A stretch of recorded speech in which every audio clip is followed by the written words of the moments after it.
नि सा गा pani pani धा पा पद पद गा नि धा सा नि सा गा pani pani धा पा पद पद गा नि धा सा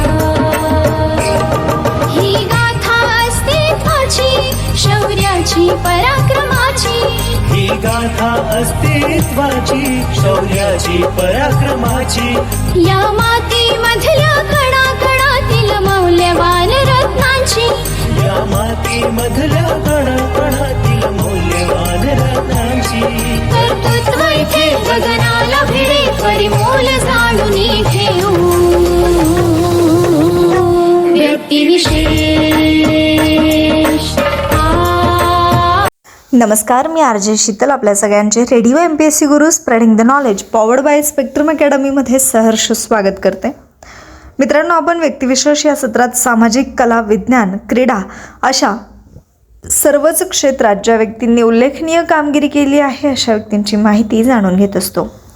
तर आजच्या व्यक्तिविशेष या सत्रामध्ये आपण जाणून घेतोय राहुल शरद द्रविड यांच्याविषयीची माहिती.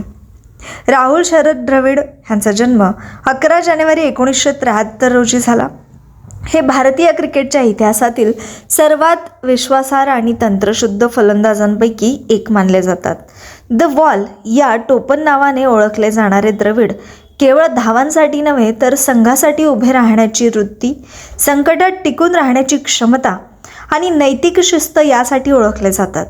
भारतीय क्रिकेटमध्ये आक्रमकतेचा काळ सुरू असताना संयम, तंत्र आणि मानसिक कणखरपणा यांचे महत्त्व जपणारा चेहरा म्हणजे राहुल द्रविड.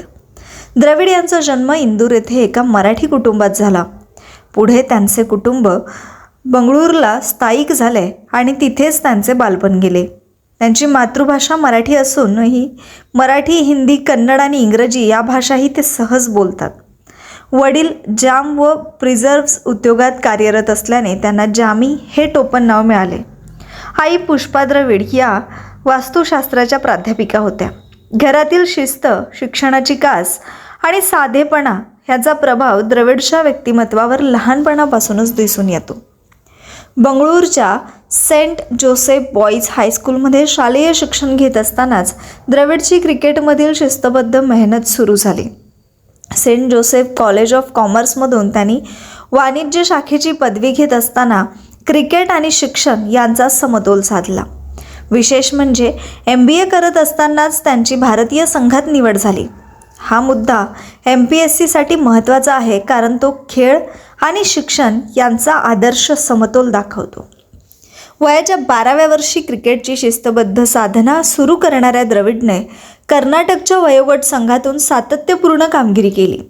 सुरक्षित क्षेत्ररक्षण, भक्कम बचाव आणि शांत वृत्ती यामुळे ते लवकरच प्रशिक्षकांच्या नजरेत आले. माजी क्रिकेटपटू KK तारापोर यांनी त्यांची प्रतिभा ओळखली. फेब्रुवारी 1991 रणजी करंडकात पदार्पण करतानाच त्यांनी देशांतर्गत क्रिकेटमध्ये आपली छाप पाडली. सातत्यपूर्ण धावसंख्या आणि शतकांनी त्यांना राष्ट्रीय संघाच्या उंबरठ्यावर आणले. 1996 द्रविडने एकदिवसीय क्रिकेटमधून पदार्पण केले.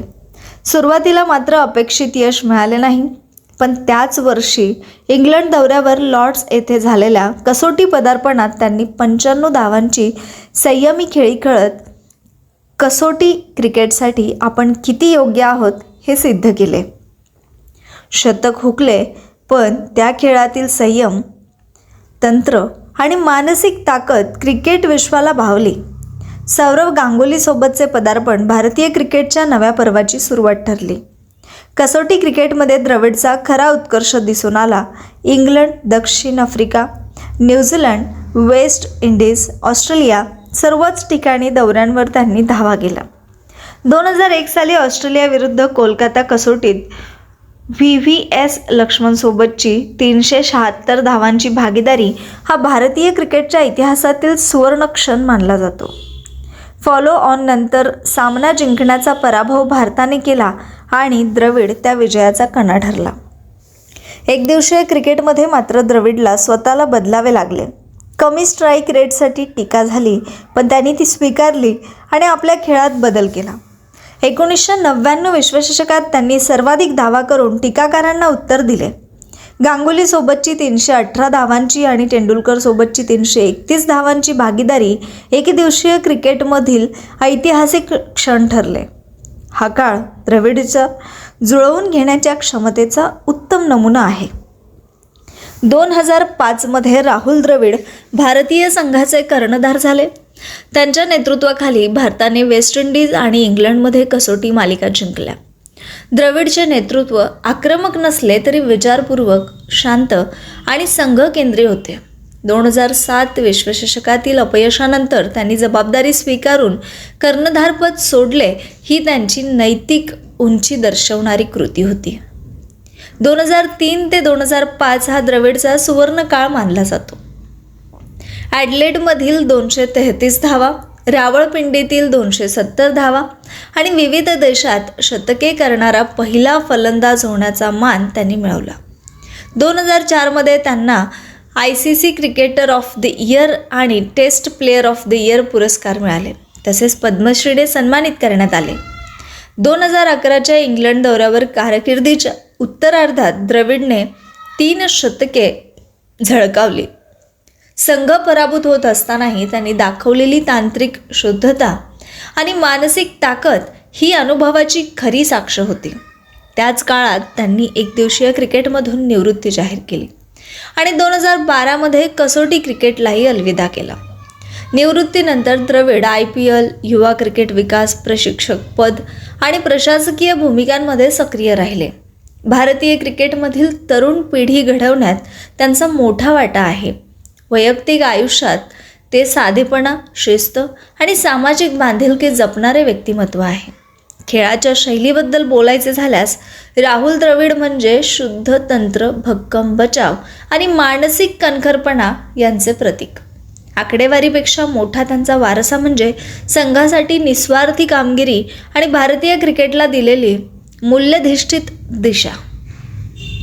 राहुल द्रविड म्हणजे फक्त द बॉल नाही, तर भारतीय क्रिकेटच्या चारित्र्याचा पाया आहे. कंपनी सुरू केली होती. ती आज जगातील सर्वात प्रभावशाली आणि महाबलाढ्य सॉफ्टवेअर कंपन्यांमध्ये गणली